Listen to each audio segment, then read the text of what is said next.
How are we doing? Can you hear me okay? Just checking with sound. Yeah. Brilliant, fantastic. So, how are you all doing? I always feel super important when these are, I feel like I'm delivering like PMQs or something really important. But well, actually, I'll be a bit better than those guys at the moment. But we're not going to go into a political argument here today. So it's going to be a bit strange today, guys. You're going to see many people holding a microphone, but you're not really going to hear the audio of a microphone. It's just to accommodate those who are attending virtually. So if you could all turn around and wave and say hi, everybody. Hi, everyone. Yeah, big FOMO. Awesome. So my name is Joseph Charm. I am one of the partnership managers here at Makers, and I have the honor and privilege to welcome our amazing hiring partners here today. It's been a while. I know it's been a little bit of a while for us to present you guys with some jobs, but purely because we've been cooking up a storm, this is going to be the last ever careers fair that we host in this building. So can we just have a massive round of applause, please? Is that okay? Final one. And hopefully it's the last one that you'll be attending as well. So with that being said, not you guys, not the hiring partners, not the hiring partners. We want you guys to come back. But I'd love to introduce you to as well our amazing team at the back there. We have Hayley, who heads up a lot of our marketing. We have Katerina, who works a lot with a lot of our job hunters as well. We have Toby, who supports them. And we also have the other Joe, which is like pretty ironic. He also works in the partnerships team. So, you know, if you're referring to the two of us, just say Joe, and one of us would turn around and support you, hopefully. So with that said, I'm going to stop rambling and just kind of walk you through some housekeeping. If there's a fire, run. Don't do that, please. Yeah, we do have fire marshals in the building.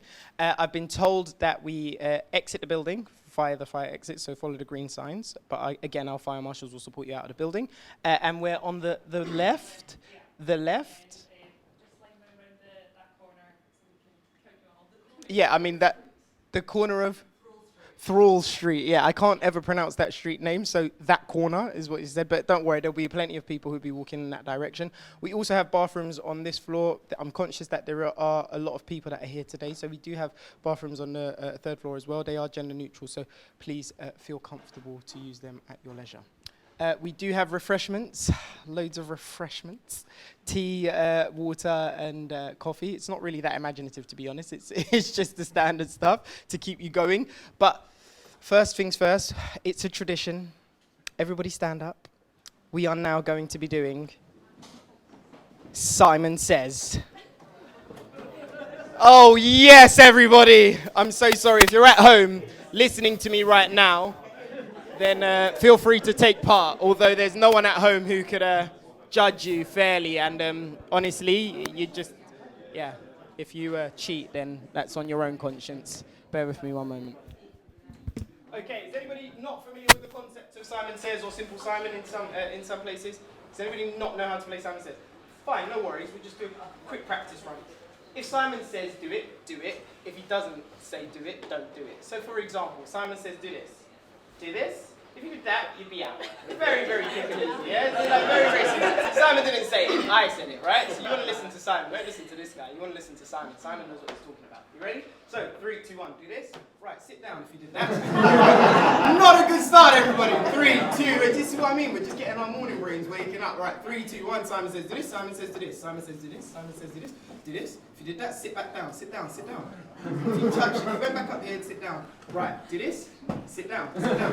Honestly, guys, yeah. 3, 2, 1. Simon says do this. Simon says do this. Simon says do this. Simon says do this. Simon says do this. Simon says do this. Simon says do this. Simon says do this. Simon says do this. Simon says do this. Simon says do this. Simon says do this. Simon says do this. Simon says do this. Simon says do this. Simon says do this. Simon says do this. Do this. Sit down. Sit down. You can't just go. Right. So we're still up. Right. 3, 2, 1. Do this. Right. Sit down. Yeah. 3, 2, 1. Simon says do this. Simon says do this. Simon says do this. Simon says do this. Simon says do this. Simon says do this. Simon says do this. Simon says do this. Simon says do this. Simon says do this. Do this. Sit down. Sit down. Simon says do this. Simon says do this. Do this. Sit down. Okay, so we're still up here, right? Alright, so Simon says do this. Simon says do this. Do this. Sit down. What are you doing? You're just like. Sit down. You can't do that. No, I'm so sorry. You know what I mean? Fair play. I'm so sorry. 3, 2, 1. Do this. Sit down. 3, 2, 1. Someone says this. Someone says this. Someone says this. Someone says this. Someone says this. Do this. Sit down. Sit down. Sit down. All 3 at once.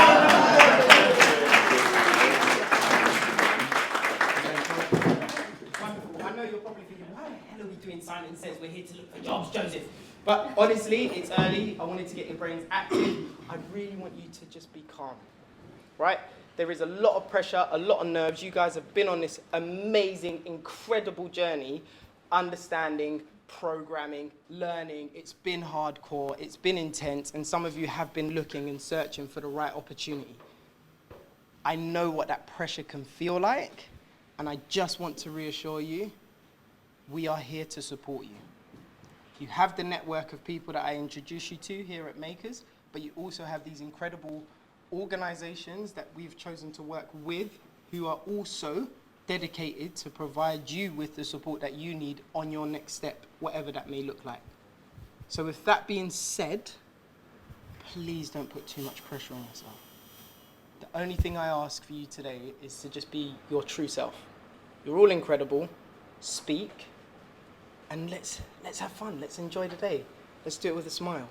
So I'm going to stop waffling now, and I'm going to introduce our very first hiring partner. So please give them a huge, warm Makers welcome to Rightmove. So please remember to hold on to the mic and speak into it for those that are online. Somehow a little bit more intimidating to have a microphone. I don't Yeah, know without why. sound, it just feels so much more serious. Thank you. Morning, everyone. So I'm Sophie, and I'm part of the Rightmove team. We actually have quite an entourage today.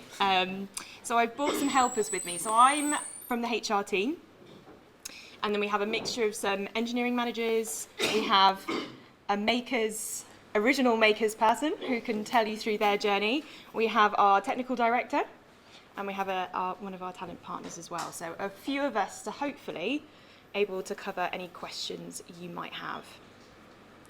So, I guess I'm going to start with who are Rightmove. I'm hoping majority of people have perhaps heard our name or recognise our brand kind of symbol. But I guess just to talk a little bit about who we are, because I think sometimes we underestimate ourselves. We're quite modest at Rightmove with actually what we can achieve and what we have achieved. So we are the #1 property portal in the UK, and we receive quite a lot of visits and views every month, every year, and actually for the size of our team that we have, it's actually amazing how many views we have and how big we are, because we kind of come under people like Netflix and the Daily Mail and the Guardian. We're kind of in that top list, but actually I don't think anyone really thinks about that when they think of Rightmove. So our main purpose in life is to help people find their happy.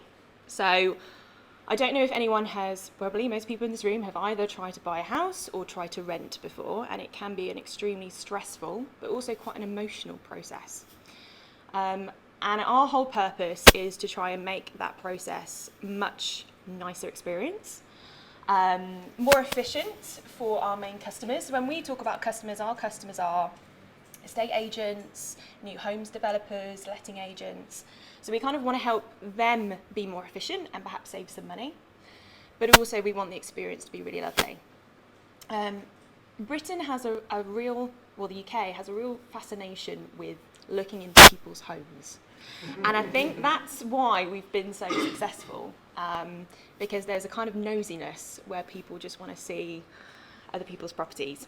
So it's really important that we keep the website really interesting and exciting and easy to use, so that we keep having people coming back, even if they're not actually looking for a property and just perhaps looking at those £1 million houses you can't afford, but you still have a look at. But that's really important that we get that high number of people visiting, because actually we can then tell our customers we have the biggest audience, and therefore you're going to get the most leads, and people will keep returning to Rightmove when the time is that they actually want to buy a house. We've grown, so we're now 22 years old, which is quite old sometimes for a tech company. And we've grown quite a lot, particularly I would say in the last couple of years. So I think our prod dev team have grown by a third, I would say, in the last couple of years. So we're now at about 650 people, and we have offices in London. So London is kind of where majority of our product development teams sit. We also have some teams in our Milton Keynes office, and then one team up in Newcastle as well. So we also have a Newcastle office. There's a couple of stats on there, which I'm sure people have already read through, so I won't kind of dwell on it too much. But yeah, there's a lot of code releases, a lot of work kind of happening with quite a relatively small team. So just to talk about our teams in a little bit more detail. So our biggest kind of product teams, majority of our product teams sit under the consumer. So they have a slice of that Rightmove main public website. And also our apps teams kind of sit within that as well. Then we have some more customer specific teams.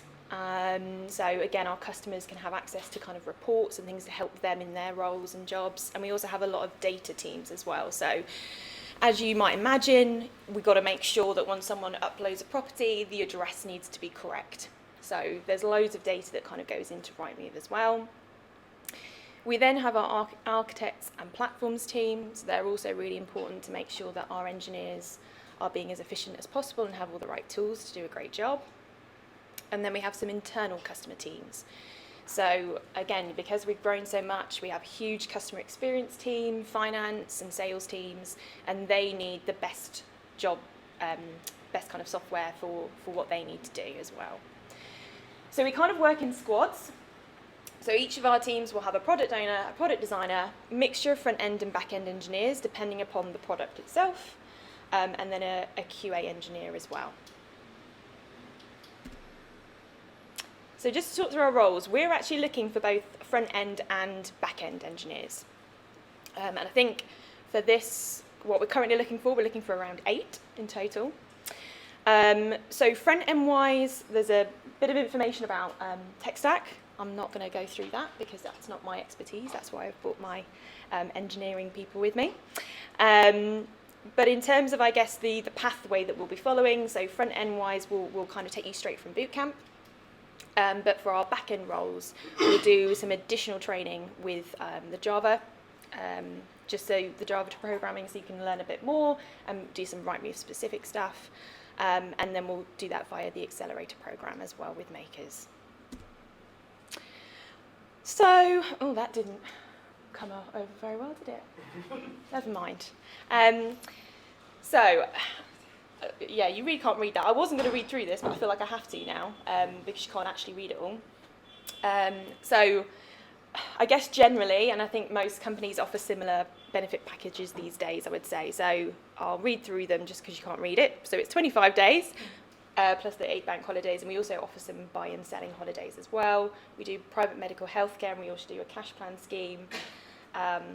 2 company parties a year. We're gearing up for our Christmas party as we speak, and I think our London office is going to be packed on the day of the Christmas party because we've also got our hackathon happening at the same time. We do some share save schemes, a couple of different loans that we do, and some pension schemes. So again, if anyone's interested in hearing a little bit more about that, we can talk about that when you come and visit us. I guess what I want to talk through that's not on the slide are kind of the nicer things that we do at Rightmove that perhaps, we don't necessarily advertise. So if I think about charity, so we do a charity matching scheme. So anyone who does any charity events, they raise all the money on their Just Giving page.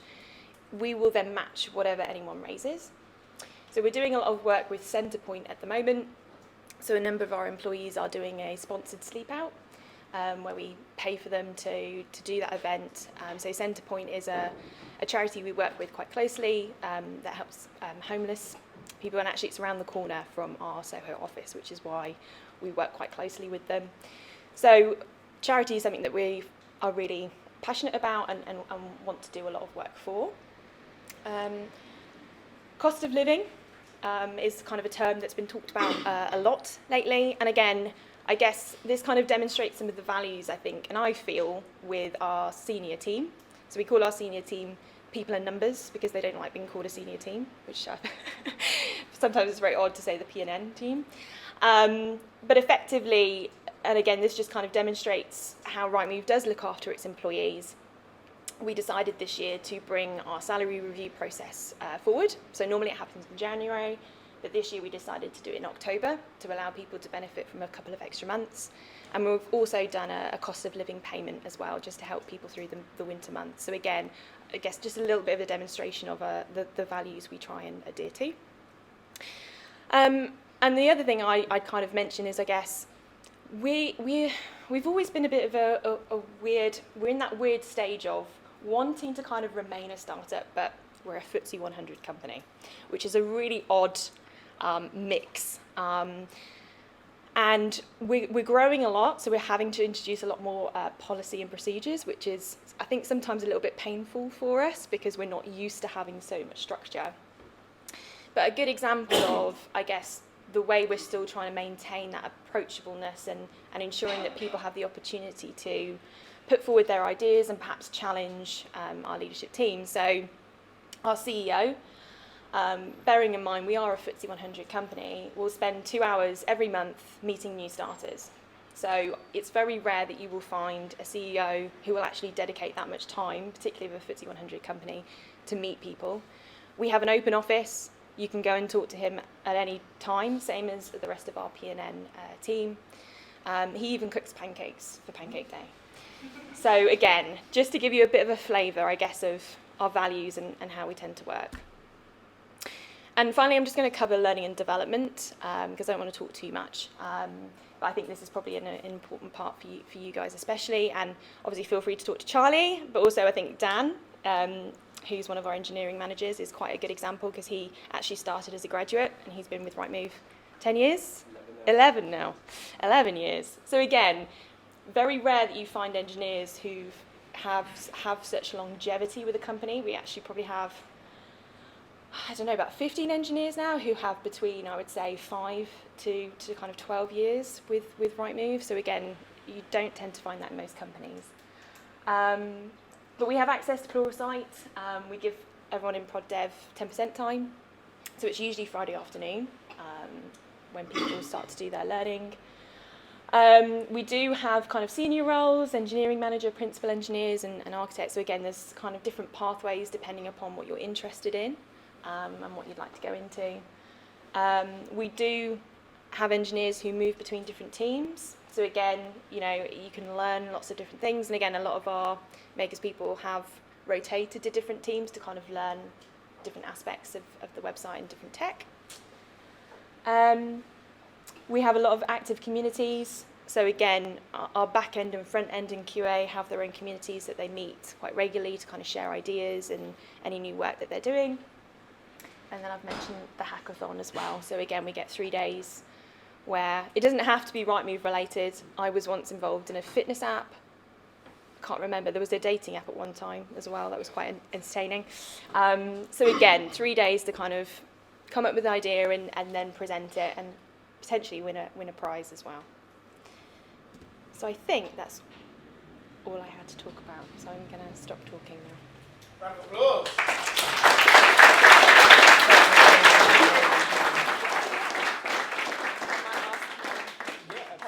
Can the Rightmove team stand up?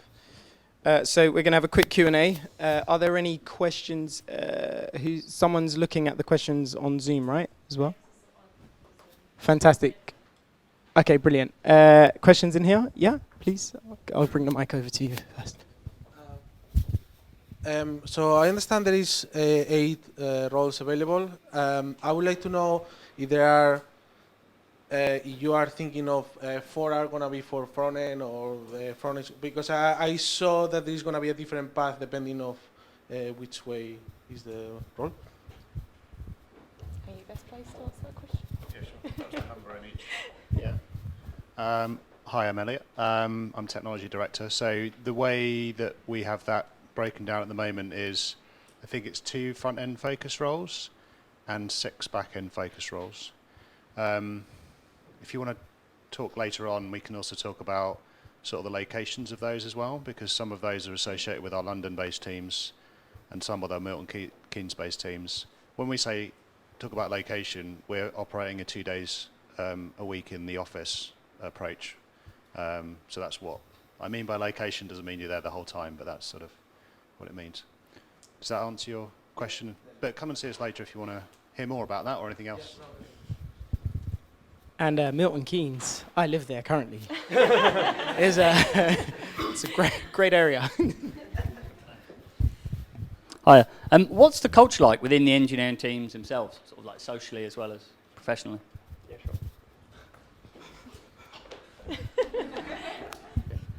Hi, I'm Dan. I'm engineering manager at Ryman. I've been at the company 11 years, and one of the main reasons I've been there is because of the culture. Everyone's really friendly and always willing to help out. Every time you start, people are willing to help you, or if they can't help, point you in the right direction. Teams regularly go for team lunches. Like my team does it every couple of weeks, where we'll go out in different places in London. Everyone takes a turn booking lunch. People do events after work, so people have done to like flight club. Almost said fight club there. Not that. Flight club. An electric shuttle. Yeah. Yeah. There was another hand over here, wasn't there? Or am I going crazy? There was, but it was location. So. It's answered. Okay, brilliant. Any other questions? Bex, have we got any online? Hey, just wondering if you can talk more about the career pathways available at Rightmove. Go on then. You've got some I've more, done so all the talking. Was it about sort of some of the options up there, for example? Yeah, I was hoping you might be able to expand a little bit about that. Yeah, sure. So if you sort of join with, coming from a point of not having any commercial experience, you'll join us as an associate engineer. Usually people will progress after about a year, roughly, kind of depends how things are going, to engineer. Now, software engineer for us is actually quite a sort of broad role, so it kind of goes from still quite a lot to learn possibly through to sort of solid engineer. So people can be in that sort of role for quite a while. So the conversations you have with your manager and others are sort of more about, well, which areas do I need to work on, how am I doing, rather than, my title's changed necessarily. And then we have, usually people will then progress towards senior engineer. They'll certainly be looking towards that.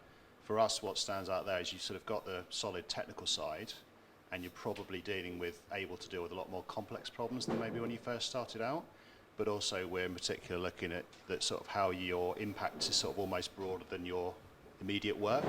So it might be in terms of the impact you have on your immediate team, or on the technology and how it is kind of laid out better for the future, or kind of how you help the community overall looking across teams. So there's a few indicators we look for there, but it's really about sort of magnifying what you can do beyond your sort of self. So that's the sort of core engineering path.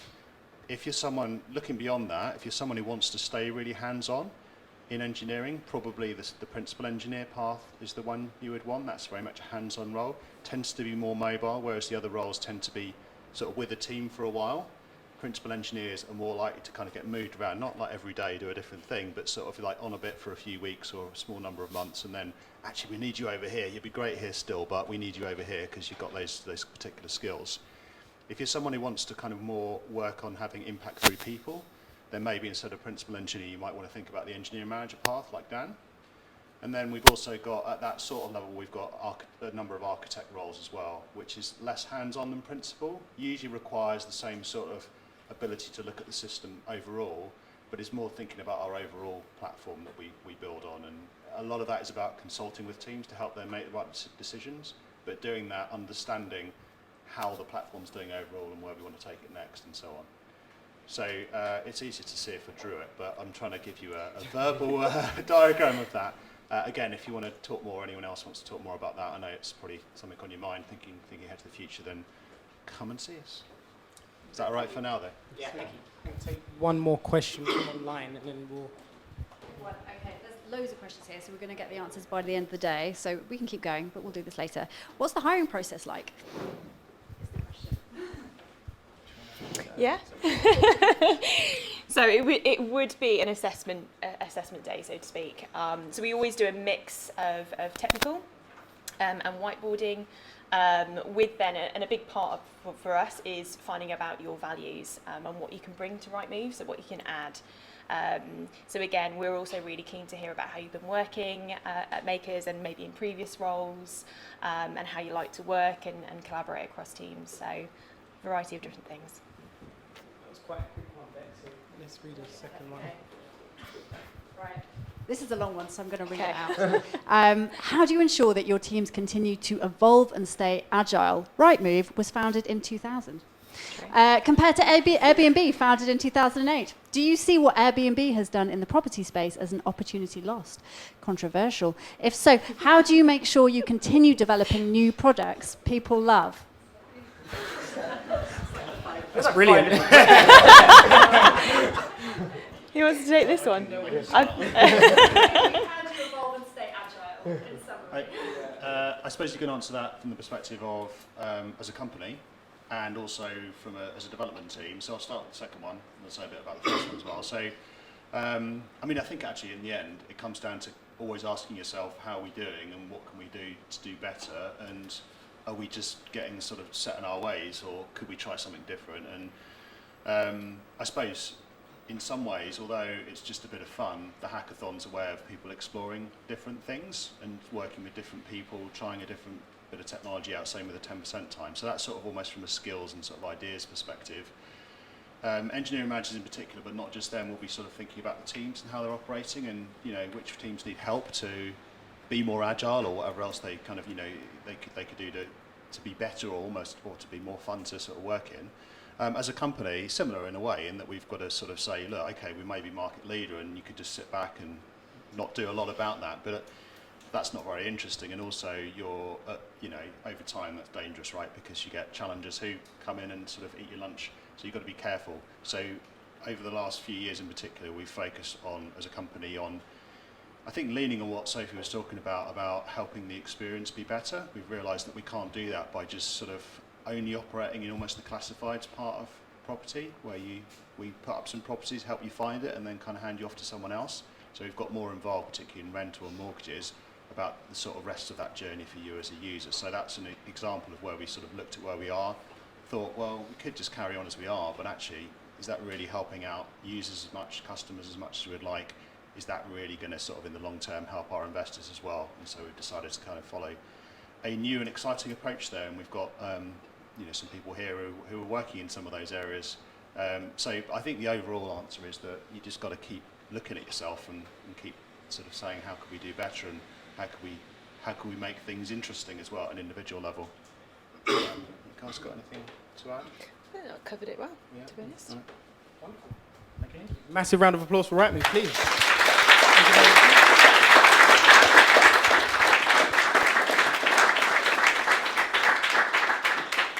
Whilst we seamlessly change the slides without you knowing, I'd like to invite up Dentally.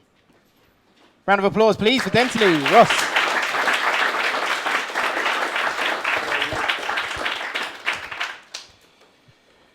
Hi, so I'm Ross Hepburn. I'm from Dentally. I'm the global head of product for Dentally. It's just myself, I'm afraid, so I hope I put a good enough face on Dentally for you. What is Dentally? What is it not moving for? Strange. One moment, guys. Oh. We're at the bottom, weird. that's fine. That'll be why. Let's see. Yeah, there you we go. go. Yeah.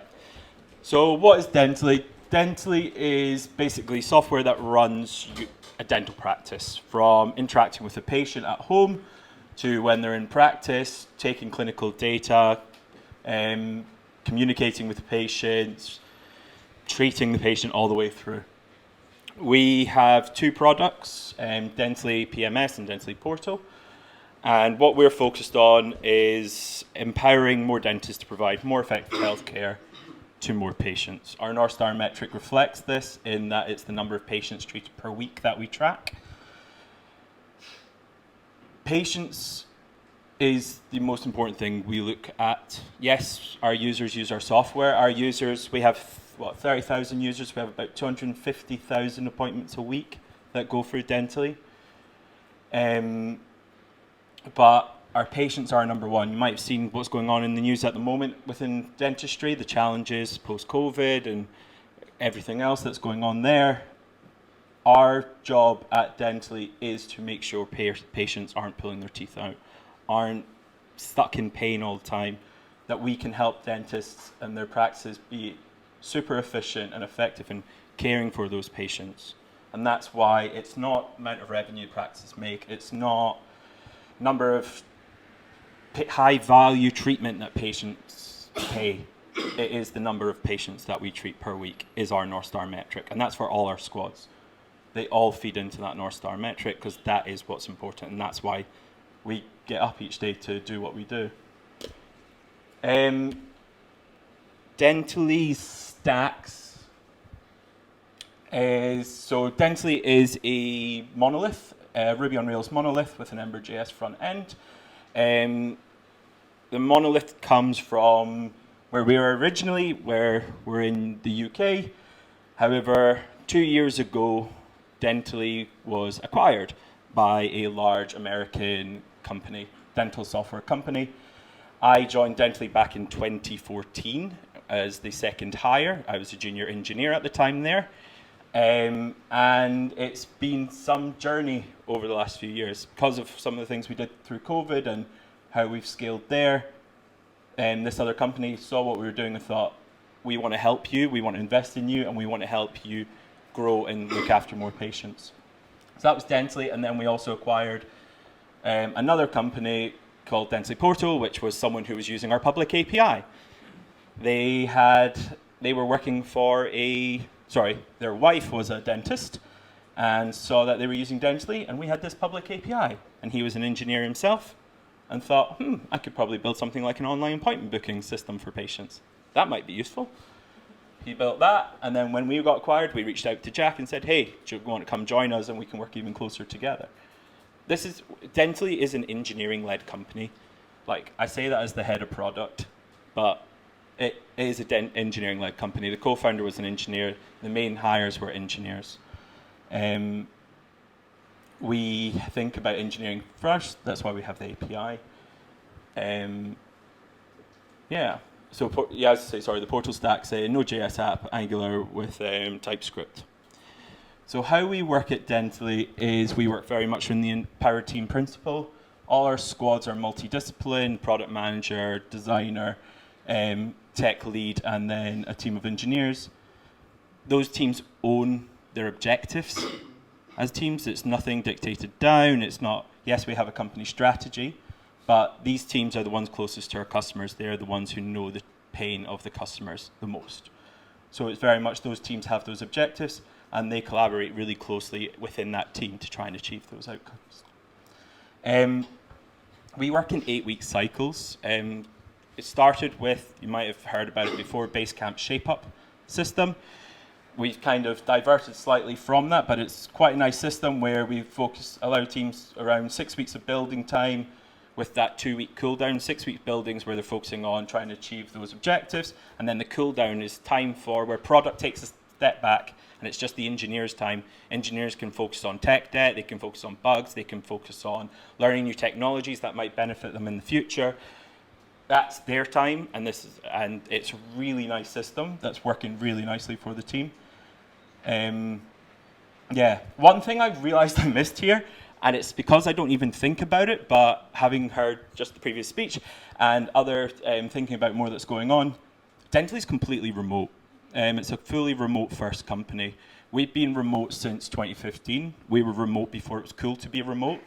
But what that means is Dentally has a naturally remote culture. We haven't been forced into remote culture through COVID. We just always were, always have been. And I think it's a really nice thing. We have engineers in Portugal, engineers in Scotland, Wales, England, where else? South Africa, basically within time zone. But it's a really nice environment. You get all these different cultures, all these different teams, people in your teams, and it's funny just hearing stories about what you got to the weekend. We also have a team in New Zealand, so seeing them enjoying the sunshine now while we're enjoying the cold does make it rather challenging. Cool, so makers and dentally. So one thing I didn't mention at the start about myself, I am a makers alumni. I've been in your position before. Back in 2014, February 2014 was my cohort. I think it was maybe one of the first or second or third cohort ever to do makers. We did not have this lovely office, that is for sure. I still remember the mice. But I know how difficult it can be in this position. It is scary. You've taken a big leap of faith. You've trusted you're a bit more safe now to trust makers with their history then, but it was a bit different back then. But yeah, I came in as a junior developer into Dentally. Dentally took a chance on me. I went through there, became an engineer, senior engineer, engineering manager. Then I went into product manager, and since acquisition, the head of product. We had a support technician, Mikey. He worked with Dentally pre-acquisition, and he saw what we were doing in development, and he really wanted to get involved. So through some coaching with him, and then with the help of makers, Mikey joined us in the product development team in September last year, and now he's already graduated into mid-level engineer. Well, an engineer, we refer to it as, and he's absolutely smashing it. We see what makers does. We see the power that the people that makers produce. I'm biased, obviously, but it's true. So that's why we're here today. Just a bit of background on Dentally. So as I said, Dentally was acquired 2 years ago by this other business. When we were acquired, the team was 4 engineers. Sorry, the product and development team was 4 engineers. See, I told you engineer-led. Over the last year and a half, we've been very focusing on building out our squads. We've gone from 4 engineers in product development to, I think we're about 35 now, with about 20 open places. The product has had 107% year-on-year growth. I think we were doing 100,000 appointments this time last year. Now we said we're doing 250,000. We are very much in that scale-up mode, and we're scaling up the team at the same time. However, we're not rushing it. We're making sure we're hiring correctly. So the first thing we've been doing for the last 18 months is making sure that we had the seniors in place in those squads to support the juniors who come through. We're now at that place where we're ready to bring juniors into the team, apart from obviously Mikey last year, but that was a different situation. But yeah, that's why I'm here today, because we're looking for juniors to come in. Yeah, I think that's it. I'm going to leave it for Q&A because I'm sorry, it was quite rushed. I was in Germany this week, nice part of being remote. So apologies for the detail in the slides, but I'm more than happy to open it to QA and spend more time in there. Brilliant. Massive round of applause.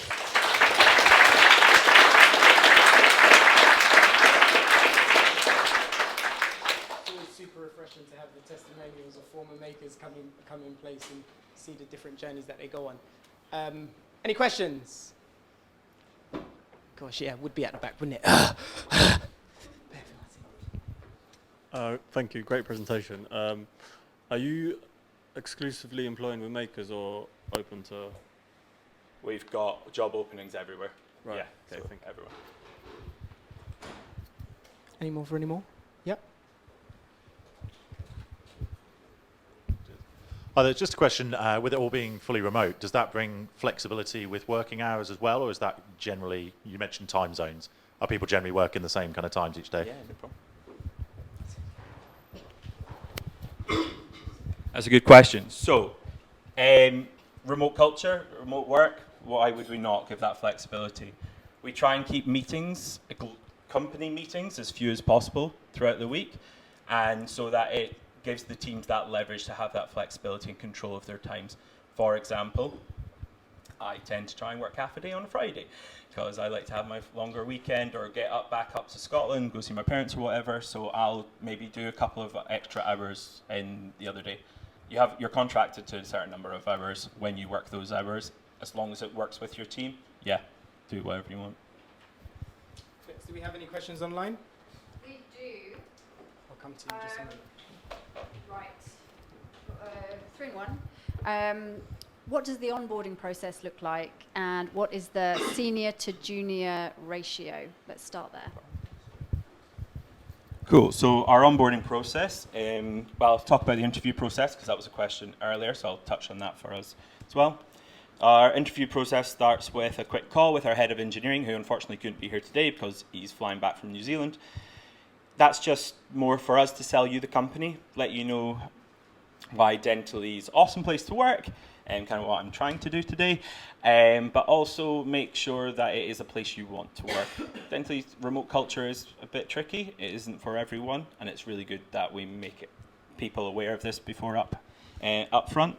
Second stage to that is in-person technical test. It's a couple of pieces on Codebyte, just using their platform. If you like CodeKata or that kind of thing, it's quite similar to that. Is CodeKata still done heavily in Makers? Yeah, great product. Then it will go into a final interview with the Chris, head of engineering, and probably one of the tech leads, the engineering managers. And it'll just go through your take-home test, and that's whether we move on or not, because we don't believe that it's fair to let people spend time doing tech tests without giving them feedback. So we'll either share that with you then, or we'll then talk more about the company, talk more about culture fit, make sure it's, again, somewhere you want to work and somewhere you see yourself excelling going forwards. When it comes to onboarding, we have 2 onboarding days a month. So I think it's the first and the third Monday of every month. The company that acquired us does actually have an office based down in Kent, which is quite a trek for some people. So this is why we do it once every 2 months, twice every month. Down there you'll go get an introduction from the general manager in the UK, as well as James, who was the co-founder of Dentally, is now the head of product development. They'll talk you through the company, what the company does, talk to you about dentistry, a bit of a dentistry 101, because it's quite useful to know about the industry when you're building software for it. And then that's also an opportunity where you can also meet other new onboarders from other teams, whether it's the commercial teams, the sales teams, the support teams, etc. It's really nice to just, everyone who's brand new gets an opportunity to meet there. And then from there, you'll spend time with your engineering manager, and they'll help you get set up with your new device, help just walk you through new piece.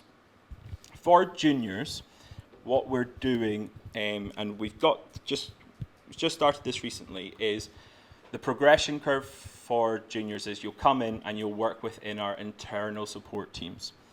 So the great thing about the internal support teams, and why it's the same thing I did when I started, was you get to learn all of it. You don't go into a team and just own one little space or one little area of the code base. You're solving problems that are coming in, and that can be on any part of the app. So it's a really great experience to be everywhere, and you're in full control. You get to own it. You get to build tools. You get to, you see something that's recurring all the time, that is a problem, go solve that problem.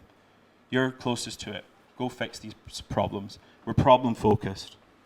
You have the power to go and do that from day one. Okay? I take that back to that empowered team model. It's something we're really, really focused on in company is engineers are involved in the problem, not just the solution. It's not just product managers or people from above who hand that down. Hey, you've touched on this a little bit, but just 2 questions for you. How does it work with bringing on and training juniors in a remote setting? You've talked a little bit about onboarding, but say you're a junior joining the company, are you paired with a senior? Just wondering what that process would be like, especially since it is fully remote. And you also touched a little bit, you said you just came back from Germany, and you say there's a fully remote company. Is there a possibility to work abroad and within the company? Obviously, it is remote. If so, are there a limited number of days? Just wondering what that's like. So just remind me of something I didn't answer in the last question was what's the senior to junior ratios. So our squads are made up of a tech lead, 3 senior engineers, a mid-level engineer and a junior engineer.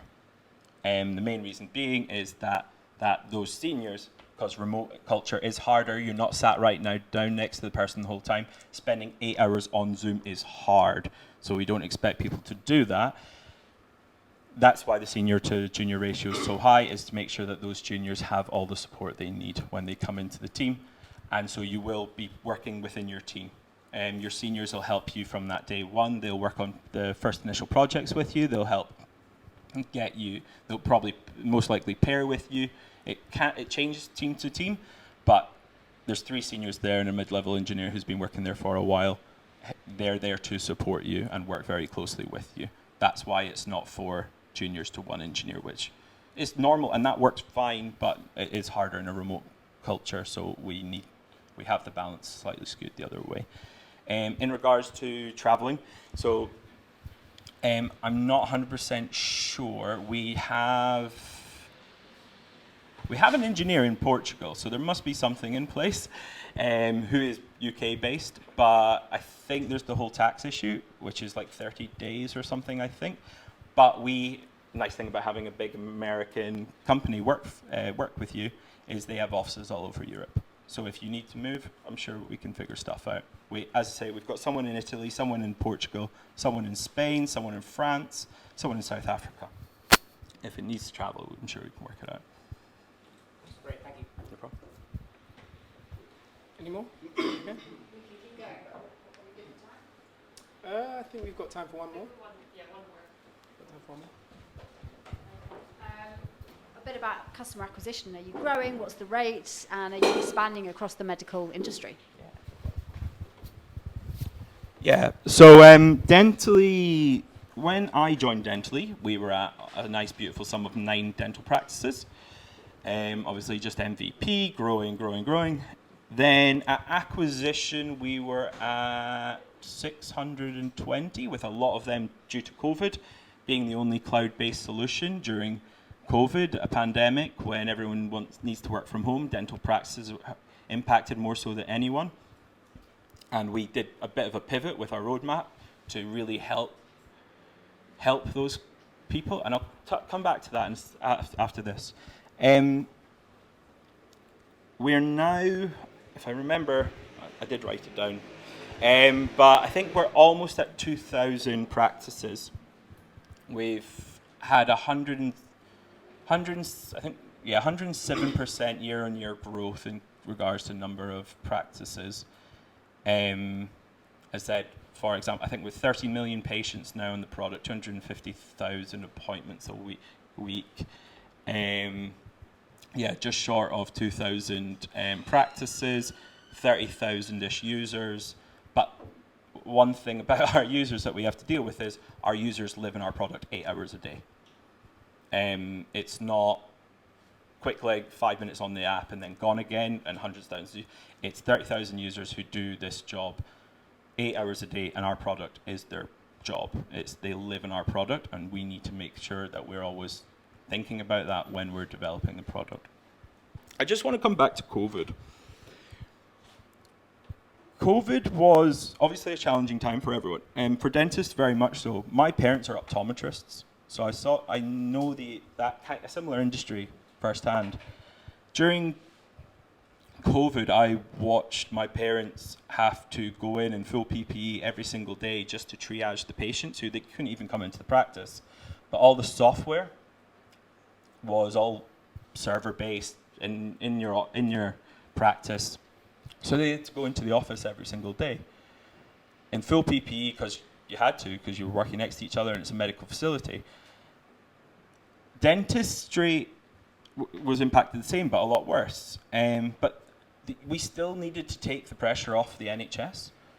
The NHS was being bombarded. Last thing we wanted was everyone with dental issues, a dental slight pain or anything, going into the going into the NHS, going into the hospitals. That's one of my most proudest times at Dentally, was during COVID, because we made it possible for dentists and their staff to work safely from home.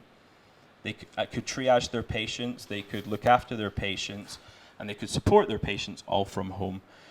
We pivoted the roadmap slightly to really focus on that, such as working with Twilio to allow people to phone straight from the software itself rather than the practice phone with the practice number, so the patients felt safe, that they recognized the number, etc., as well as a whole contactless medical history, contactless payments, basically making it so no one had to interact or could work from a distance from everyone. That is, our reaction in COVID is why we got acquired, I believe. I haven't had that proven, but how we pivoted in COVID and how we managed to onboard practices like nothing else, because we were there to support them in a very difficult time, and we really focused on that pain, and that's what we're doing now.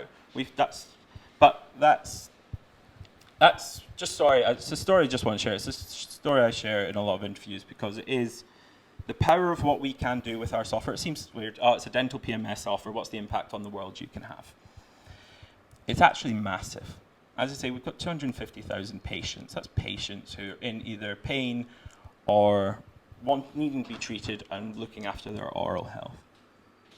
It's a massive impact you can have at Dentally, and it's pain that everyone here's been to a dentist. Everyone's had a terrible experience or not known even how to get a dental appointment.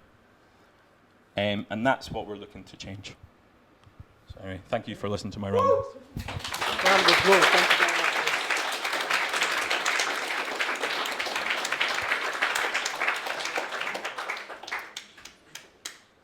Feeling an intense amount of pressure to go to the dentist now.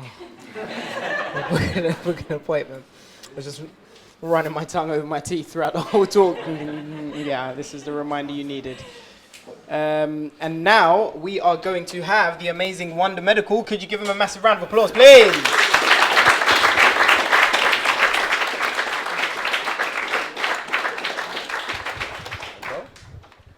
I mean, I love the guy that you just like gone to the furthest possible corner. Don't want to shadow that. I mean, We thought that we'd come mob-handed, but thankfully Rightmove Rightmove has come even more. Thank you, Rightmove. Thank you. But we've got matching hoodies.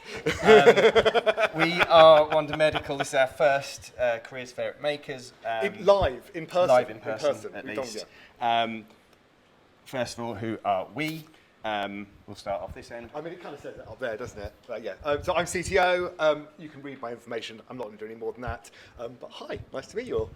And I'm Adam.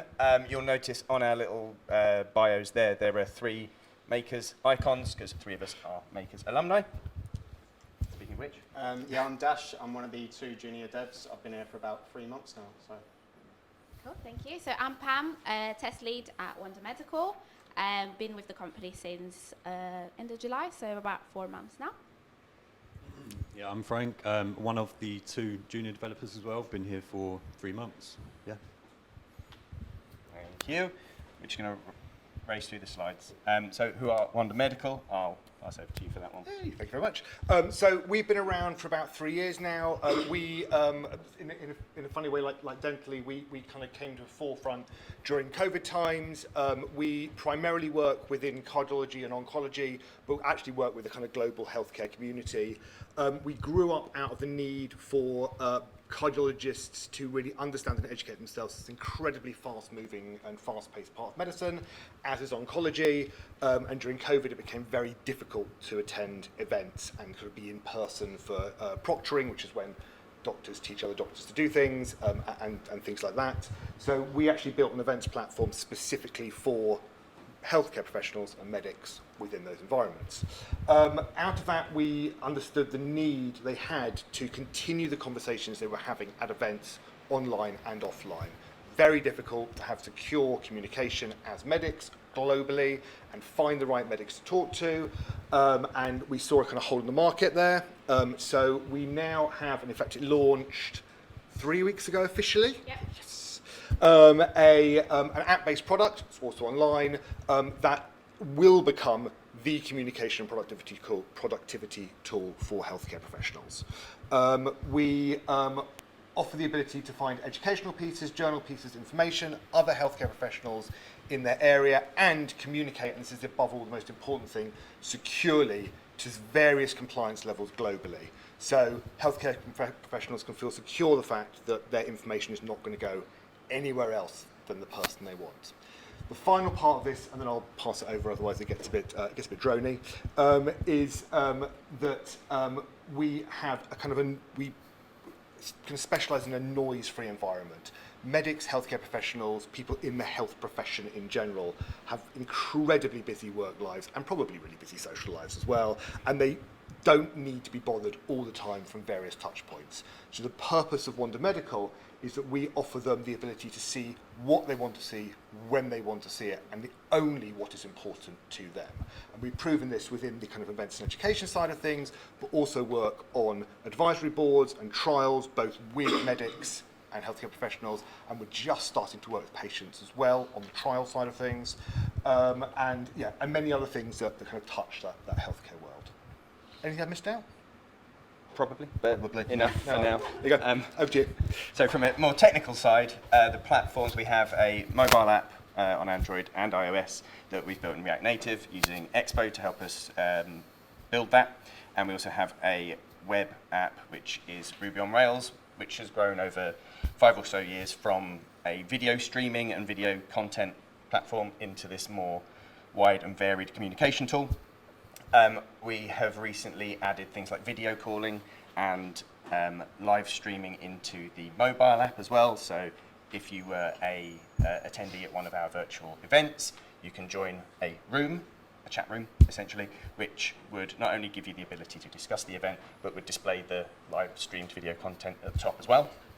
We're starting to look at more face-to-face and live real-time communication in the video calling and screen sharing and streaming of medical procedures, etc., to really make this kind of Swiss Army knife of sharing information for medical professionals. Who are we looking for to join our team? Before you add that bit, I'm just going to give a tiny bit of information that I sort of probably should have said, but leads nicely to who we're looking for. So, although we've been round since COVID times, we recently went through a big funding round and were funded, yes, and fairly well funded as that, yes. So we are in this kind of rapid growth period. Not only from a growth perspective that we're bringing in lots of lovely new clients and lots of lovely new users, but also really trying to get ahead of that as far as the product is involved. So at the moment we are made up of a number of developers. We're about 15, 16, I think. Product team. Product team, about that now. I should know these things as CTO, but thank you. But actually, we're looking at kind of quadrupling in size over the next 6 months, which for those of you who have been in the job market, which some of you have, and for those of you who have been here a lot longer, realise that's quite an ask, really. We run, like Dentley was saying, actually in a very similar way. We run in squads.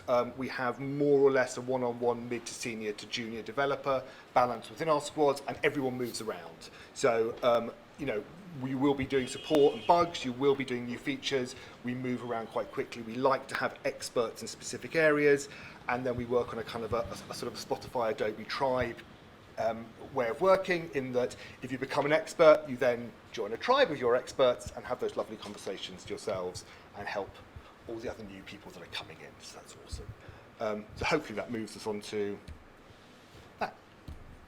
Thank you. So we are looking for 7 full-stack engineers currently from makers. We have 2 sides to the coin. We have our feature development, where we build on the Ruby on Rails side and also the mobile React Native side at the same time. We have TypeScript on both sides. We try and follow TDD practices, but as we know, it doesn't always work that way. And on the feature development side, you would write unit tests as you go. However, we also have quality assurance side, where I'll pass over to Pam to describe the QA process. Yes, so we look at QA automation, so test automation. We use things like Selenium and Appium to test and automate. It's pretty much end-to-end automation process. So we look at things like back-end API testing, but also front-end user-facing feature testing as well. But from the non-functional side of things, things like performance, security, accessibility, and yeah. Awesome. So currently we have our two newish, 3 months in, juniors, and the method we're trying to take with how we get juniors on board is that to begin with you will do a bit of both. You'll be feature development, quality assurance. You could change within mid-sprint depending on demand of the team. For example, when these guys first started, their first challenge was to get some Cypress testing built up because we had none. We had roughly the bare bones of it, but it didn't actually work. So that was our way of dropping them in the deep end, but also introducing them to how the app works, because if you're going to write retrospective tests, you need to work out what you're testing. So that was a good way to chuck them in. The idea we're trying to push towards is that as people try a bit of Ruby, try a bit of React Native, try writing Cypress tests, try the CI/CD pipelines, that they'll start to gravitate to something they like and that they can start to specialize in. We will support with training qualifications if needed. But eventually, maybe we'll have QA engineers who purely work on the Cypress testing, or we'll have DevOps engineers who purely look at CI/CD pipelines. But the idea is that that will come naturally and organically from the juniors as they go through the sprints and the training that we give. And on that note, would you like to mention anything about how your experience has been? Yeah, I've absolutely loved it. Do you want Adam and I to go and stand outside? No, it's a great place to work. It's my first role in tech. Stick to the script, okay? Yeah, it's my first role in tech. I think it's an amazing place to work, and I guess the thing I've most enjoyed is getting stuck into React Native, because I never thought that I'd be using it. So yeah, just building the mobile app has been my favourite thing so far. For me, it's been building, completing tickets from the full stack, developing my full stack skills with the help of the senior team. And with you guys, you've also got the additional layer of support from me and Dash. So yeah, probably a good place to work, I suppose. Rather than waffle on, we will do Q&A, but what we've done, this QR code, and we'll share a link for the people digitally who might be watching it on their phones, because QR codes on a phone is useless. This will take you to one of our rooms, which is we've set up specifically for this event. So we can discuss, you can read these slides back, they're on there. We've got a little video from our away days that we did the other week, but you can ask us questions ongoing. We get push notifications for this, so if you don't think of it today, you can send us a message on this room, and we can keep the conversation going, which is the whole point of the app. But in the meantime, if there's any questions in the room right now. Massive round of applause.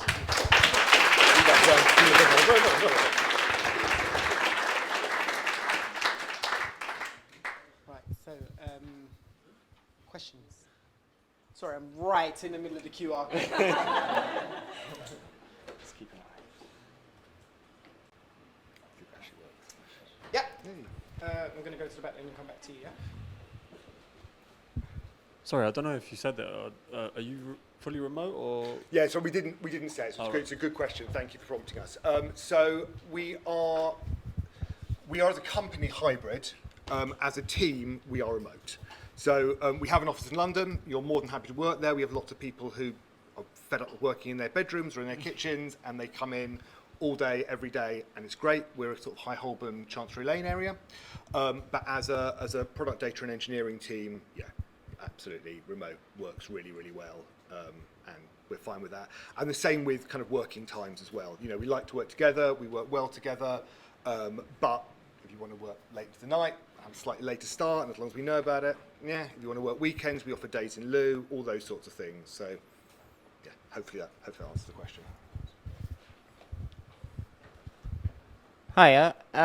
Some companies expect juniors coming into a remote company to be working more in the office. Is that going to be the same here, or is it fully remote for juniors as well? No, or hybrid remote, I guess.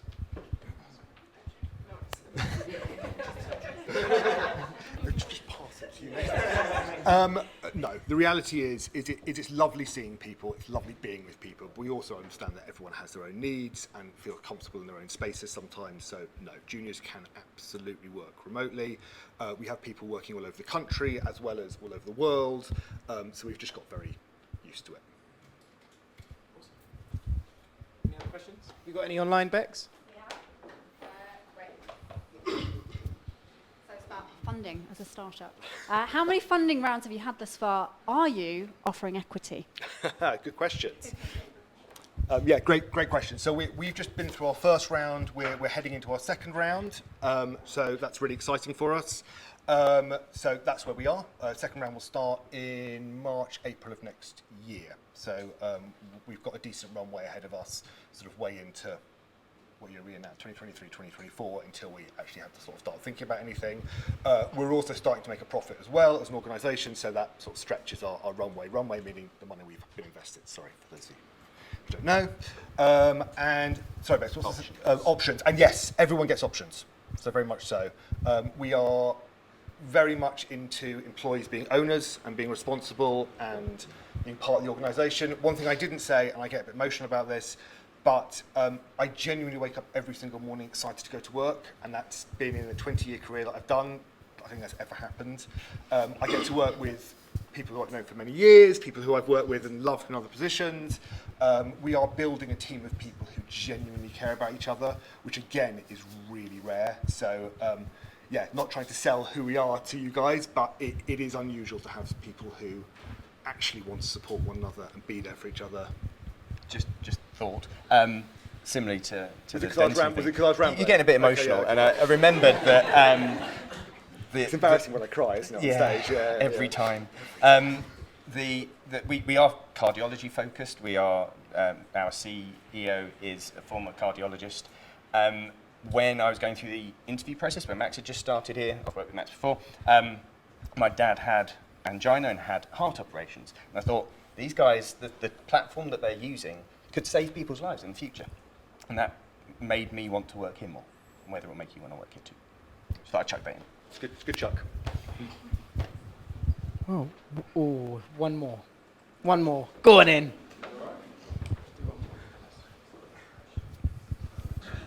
Better be a good one. This is the last one. Well, from what you explained from the platform, it doesn't seem like it needs really to be for cardiology or oncology. It could expand to other areas. Is that like a plan in the future?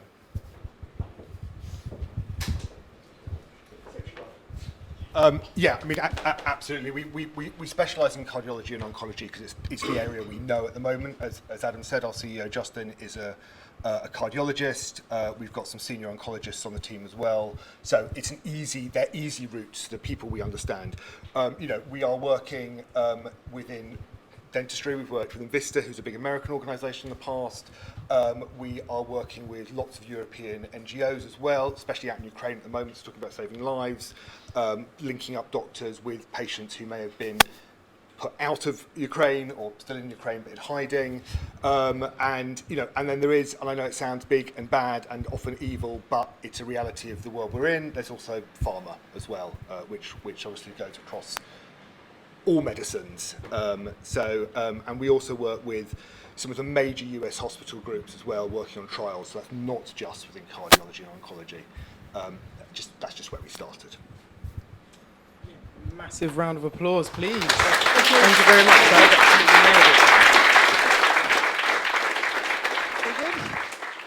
Yeah, good little bio break. Ready to hear from more awesome companies? We've got two more. Yeah. Oh, yeah, there's the energy that we're after. Come on, make some noise. Round of applause. Coverage Book. Hello there, folks. I was thinking I'd start with the Backstreet Boys. That's my karaoke go-to. Yes, I'm Andy from Coverage Book. We are PR reporting software. It kicked out of a PR agency in Brighton in 2014. I just went and checked in the GitHub history to see how far back our commits went.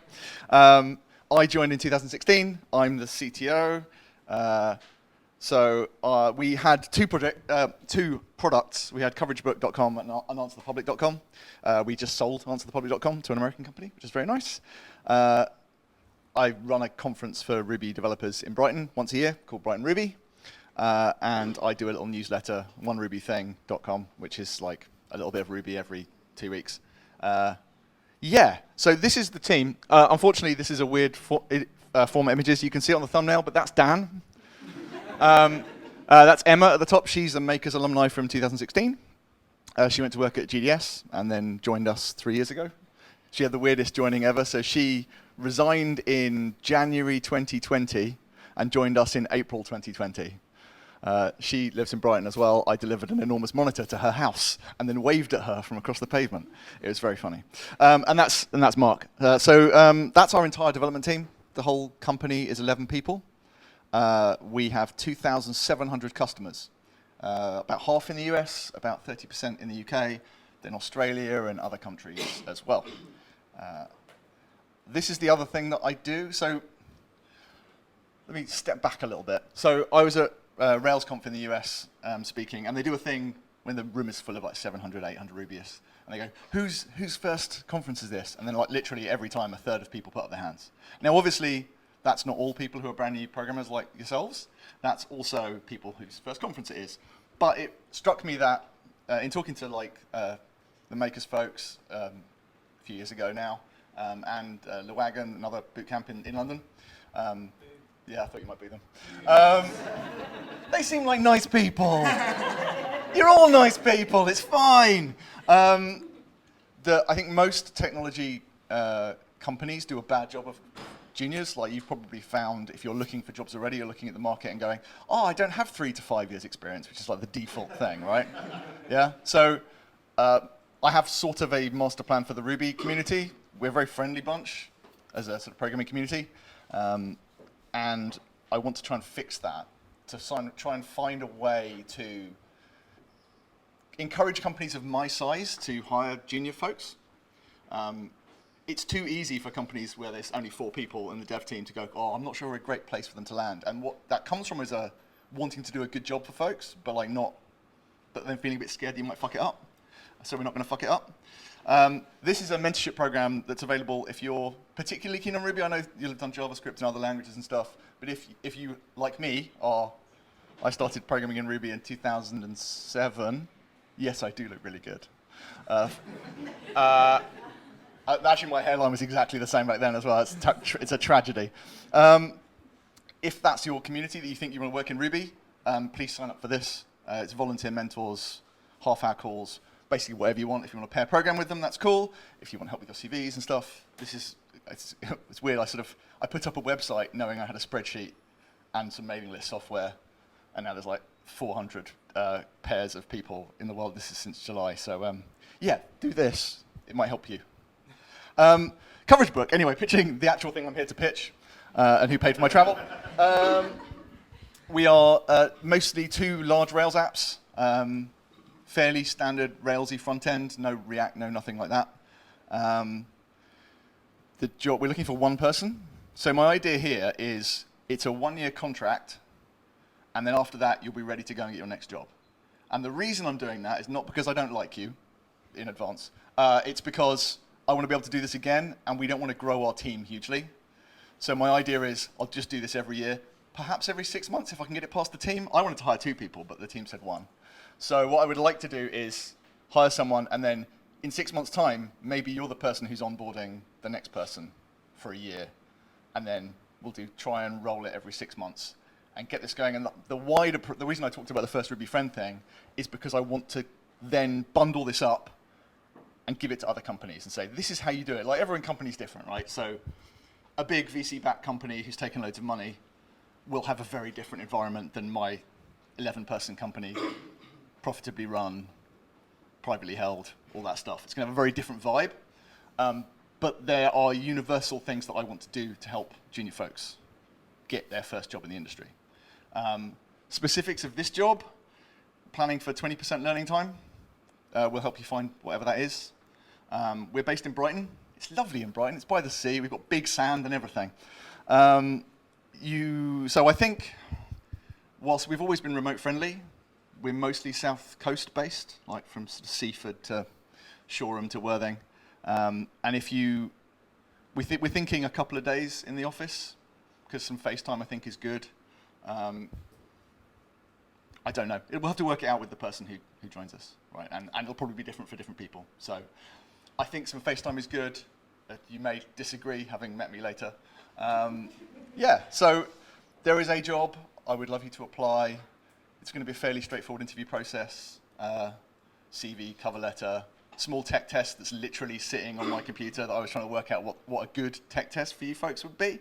And then a little presentation about your project that you'll have done as part of Makers. Just to talk us through the app. You'd still do like a end of year project or whatever it is. Yeah, so whatever that is, you can talk us through how you contributed to your team, or if you do it on your own, or however you do it. So, yeah, we're quite nice, honestly. Like, come join us. That's it, really. Round of applause.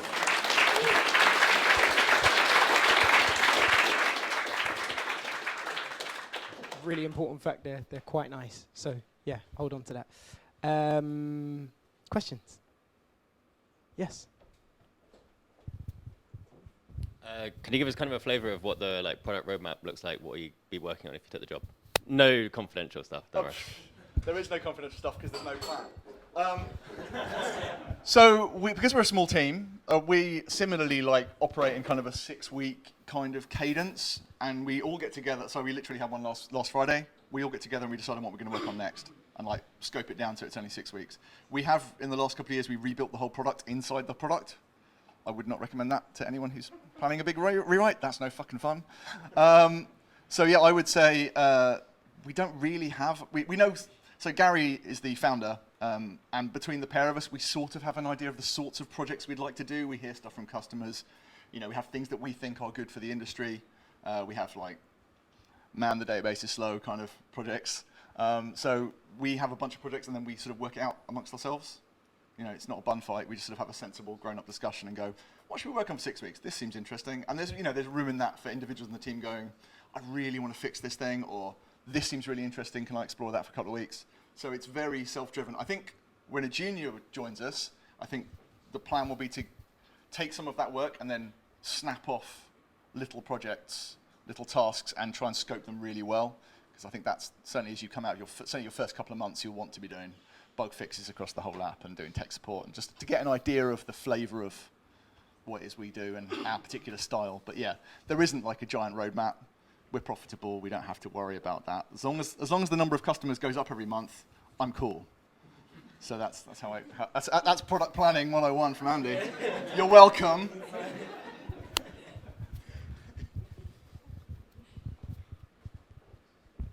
Thank you. Thanks, Andy.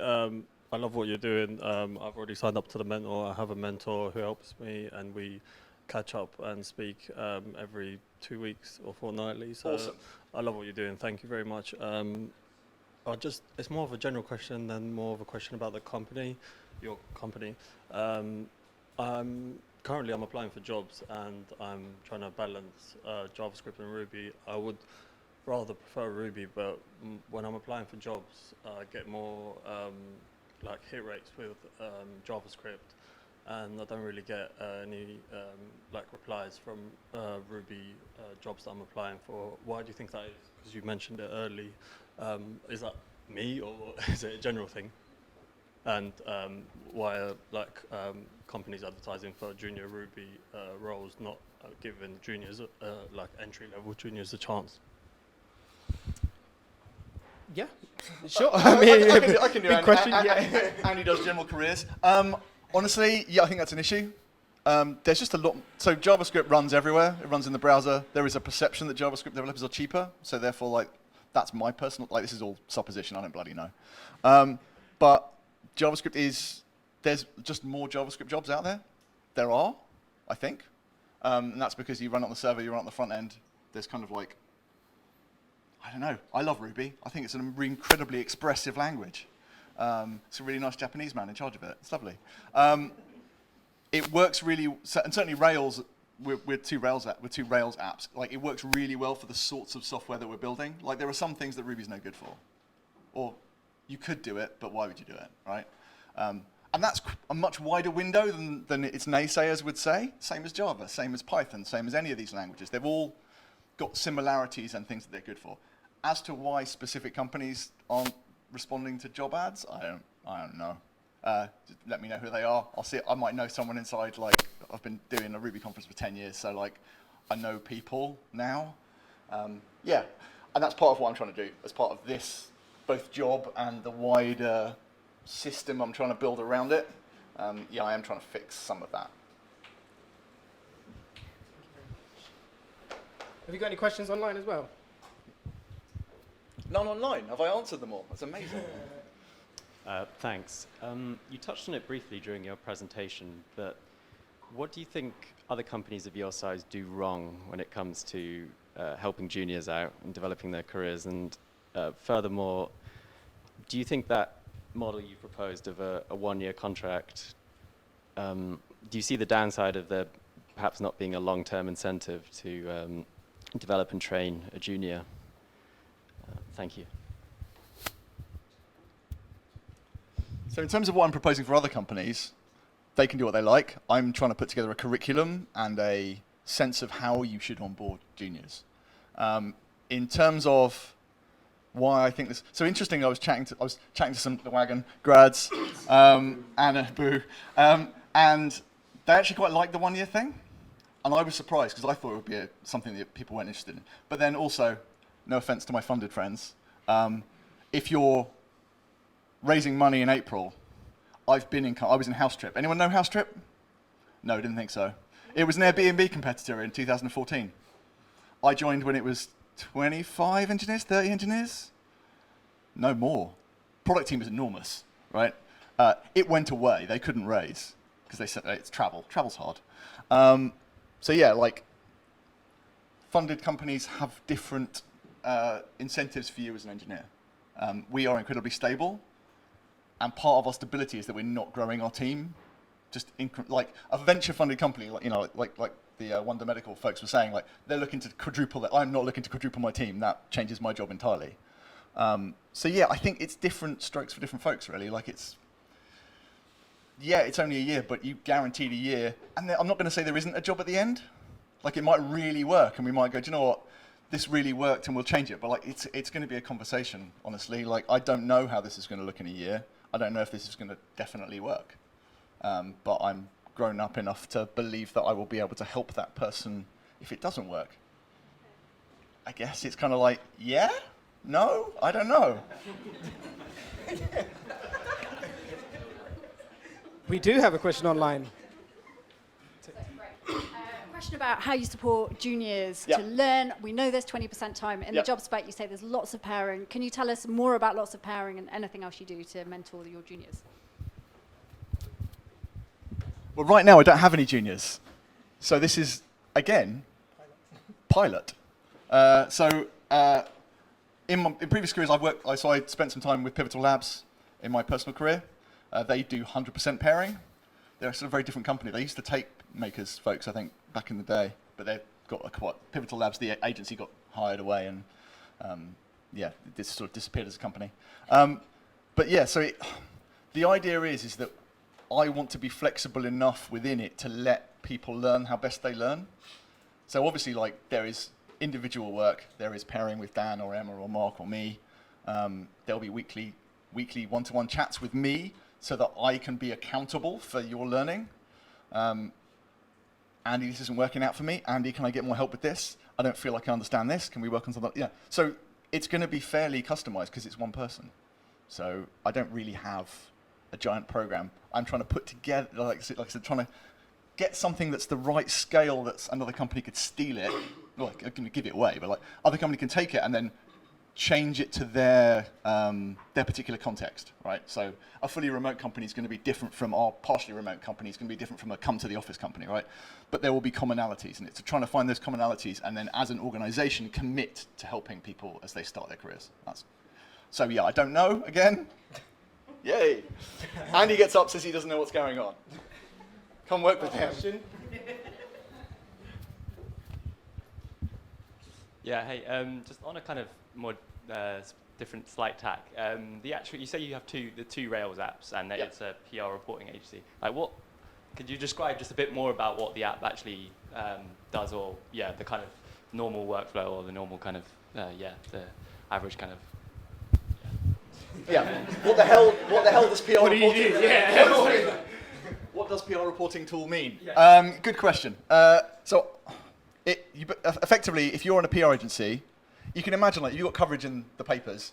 In the olden days, you'd cut it out with a pair of scissors, get a bit of Pritt stick and stick it in a book, and then you show that to your client and go, "Look at the good work we did. We got you in the papers." It's like the online version of that.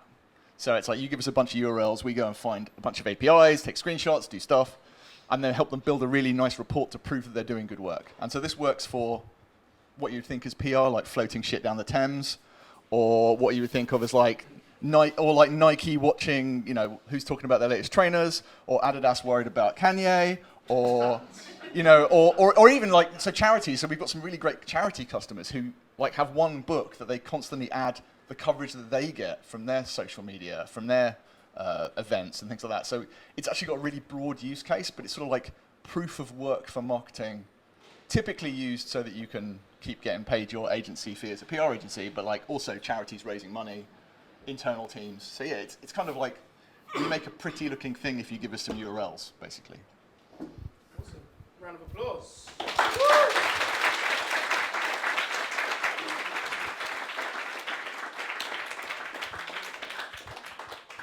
Again, I'll just show you my magical skills of changing the slides seamlessly. No one can see Nikki. And our final organisation, huge round of applause for JISC, Open Athens.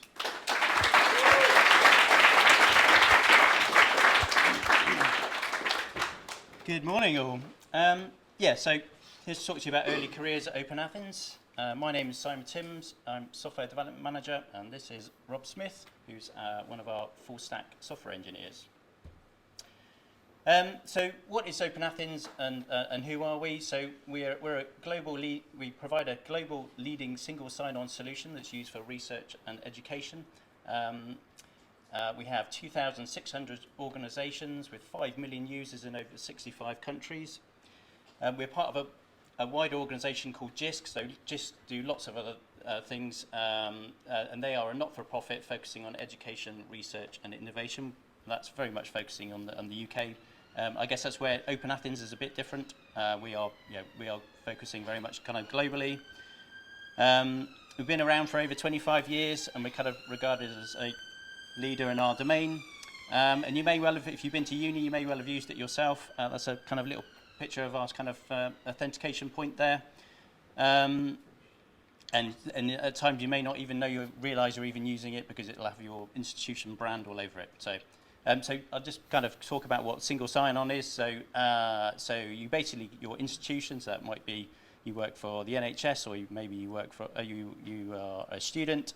You'll be given one set of credentials, username and password, and you can use that then to sign into lots of different publishers that they subscribe to content for. That makes it sound really, really easy. I can promise you it's not, but yes. So as you're all here for a tech job, I thought we'd focus in on the sort of technical landscape. So it's a web-based single sign-on service that's hosted on Google Cloud platform. We have a containerized environment using things like Kubernetes and Docker. So that means it can auto-scale depending on demand. So when the UK is getting tucked up in bed, the service can scale back, and then when another country is waking up in the morning, it can kind of scale back up again to kind of meet that demand.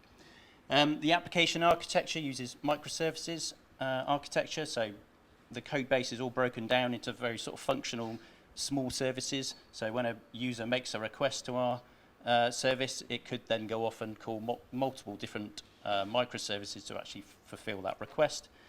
Our applications are written in Java, Angular, GWT, and kind of under the hood, the communication between the organization that uses something called SAML, which is Secure Assertion Markup Language, and also OIDC, which is Open ID Connect.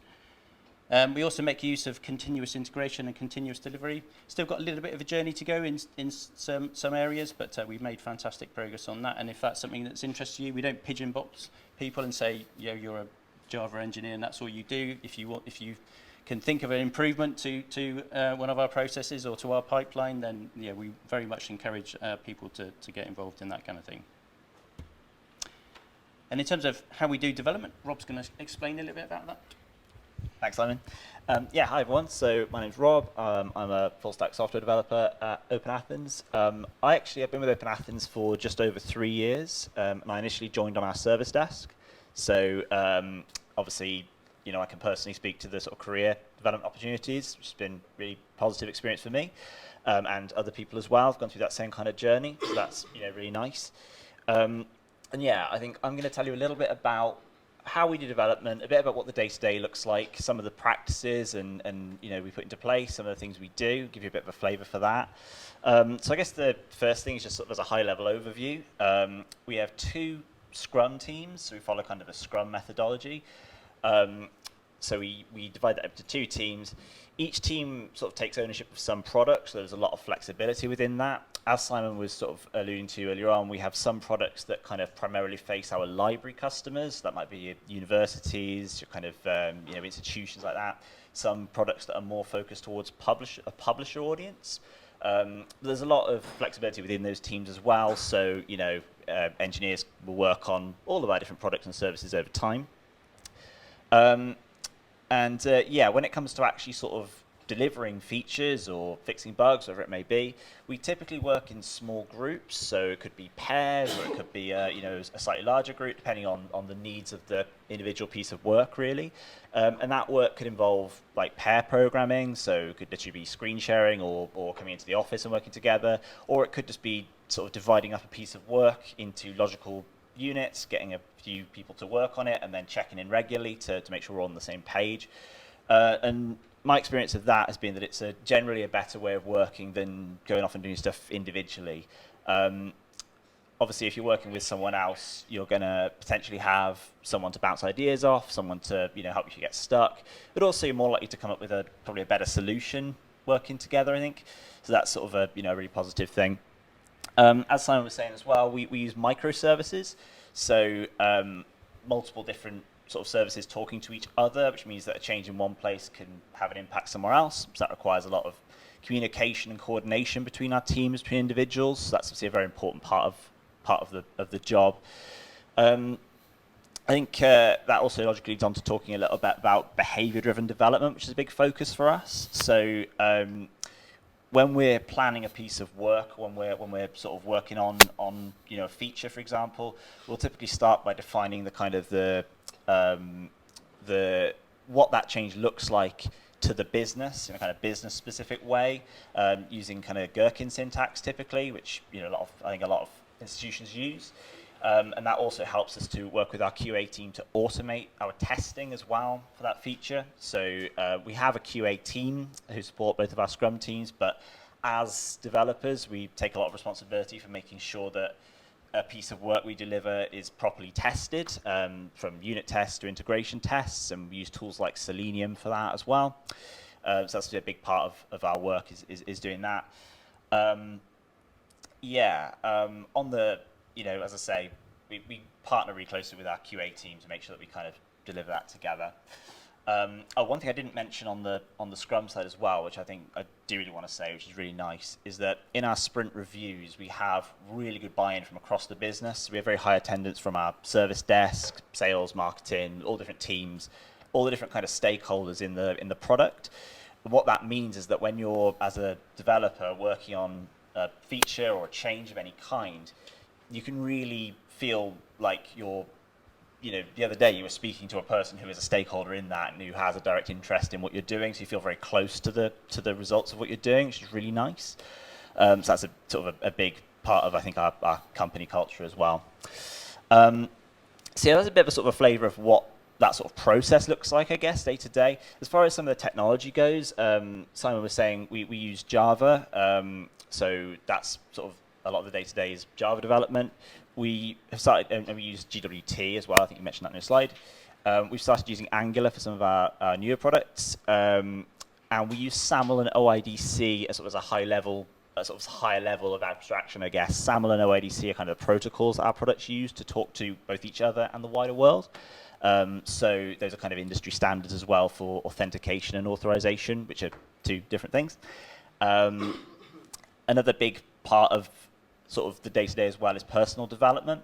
So we reserve 2 days every month, or 1 day a sprint, I suppose you could say, for personal development time. And that could be time spent using sort of Pluralsight, for example, completing a kind of a course or something you need to do, or it could be creating a project to showcase some technology that could have value to the wider team that you can bring back. So that's a huge part of it as well. So I guess that's a bit of a flavour for what the day-to-day looks like. I think that's everything I intended to say. So I'm going to hand you back to Simon. Cool. Cheers, Rob. Thank you. Cool. Okay. So in terms of benefits of working at Open Athens, you've got a pretty generous annual leave entitlement. So you get 28 days annual leave, and then you get plus 3 days of closure during Christmas and New Year, plus the bank holidays. We also get 3 volunteering days a year, so we're kind of like next year hoping to do like a team thing, maybe like go tree planting or something like that. And then, as Rob mentioned, you get a skills and knowledge day every 2 weeks, so we work in sprints, so our sprints are 2 weeks. So that day you can spend learning using our online platform, or maybe it's to kind of research something in preparation for a project you've got kind of coming up. And then a skills license for the online training platform, which is Pluralsight.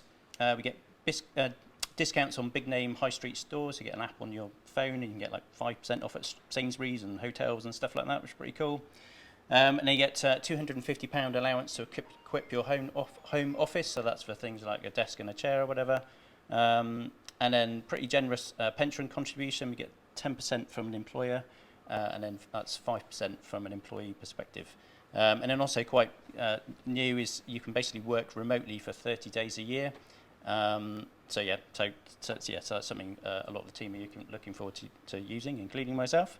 In terms of kind of how we work, I guess technically speaking, it's a hybrid kind of setup. So some people like Rob like to go into the office pretty much every day. People probably don't see me very often in the office, and then some of the other engineers they might be based in London or in Manchester, so we don't necessarily see them very often. But then we do like away days and stuff like that, where people can expense a trip down to Bristol, and we all get together and have some presentations. Or we went paddleboarding actually, didn't we, in Bristol Harbour, which was quite good a few weeks ago. I did, yes, you didn't do that, but so there's some cool stuff like that. You went for the easy option, was it? The escape rooms. Cool. So just to summarise kind of what's in it for you, so you get to work for a global leader in single sign-on provider, supporting learners and researchers around the world. Get to learn cutting-edge technologies like Kubernetes, Docker, public cloud, microservices application architecture. Get to develop agile working practices like BDD, Scrum, pair programming, and then you get to deliver for customers rather than for shareholders, because we're a not-for-profit. So. Any questions? Round of applause.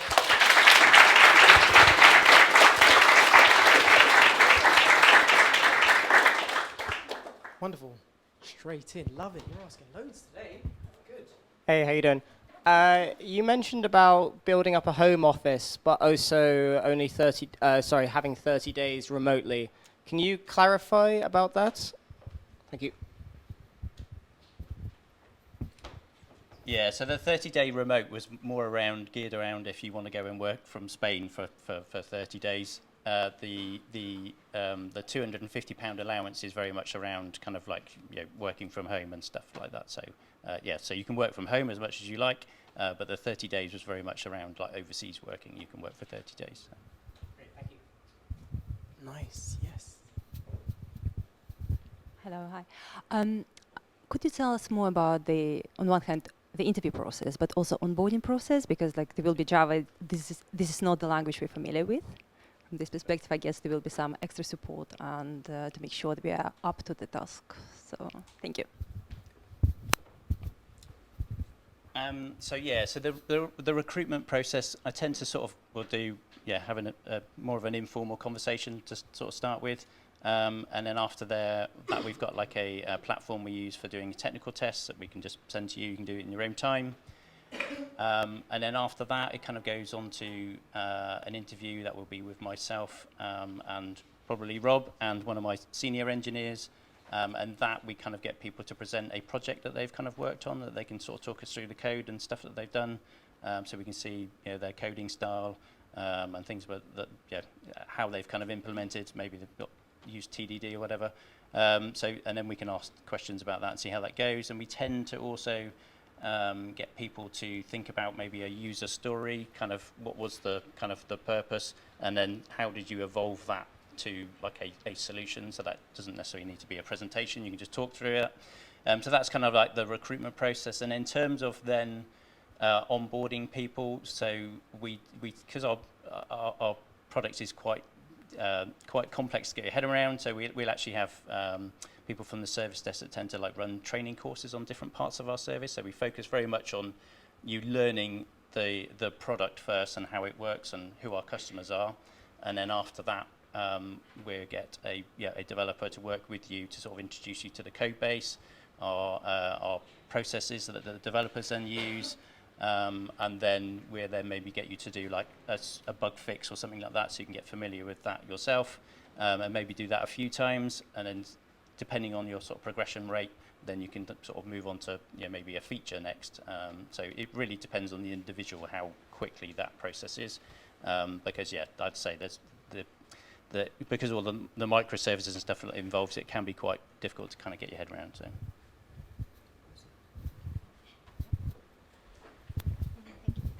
Hello. I'd like to know about the institutions, if they ask you to do something, the platform, or if you already have it and you just sell to them. And also, if you have this, if you can build something, you design with the institutions. And if during this building, you can give receive the feedbacks from them before you finish. It's quite tricky, to be fair, because we've got 2,600 organisations. It's quite difficult to then be interacting with them individually. We do have like a product team, so we have a head of product and a product team, so they do go out and talk to customers. We also have like the sales team that are also talking to customers, so that's kind of our way of gathering requirements about what people want from our customers, and then also the service desk as well. Actually, we sometimes requirements will come out from dealing with a customer from the service desk. So we kind of like gather all of those together, and we try not to do and make changes for like individual customers. Which if we think, oh, this could be used by 10% of our customers, then that's the kind of things we'd focus on. And so it's very much about the value. So if we do have when we have situations like that, we will try and work with those customers that have brought forward the idea, if we can, to get feedback from them, because we do have like UX designers as well, so they get involved in the process of kind of designing the user experience and stuff with the customer. So. No questions on mine? Going once? Going twice? A round of applause.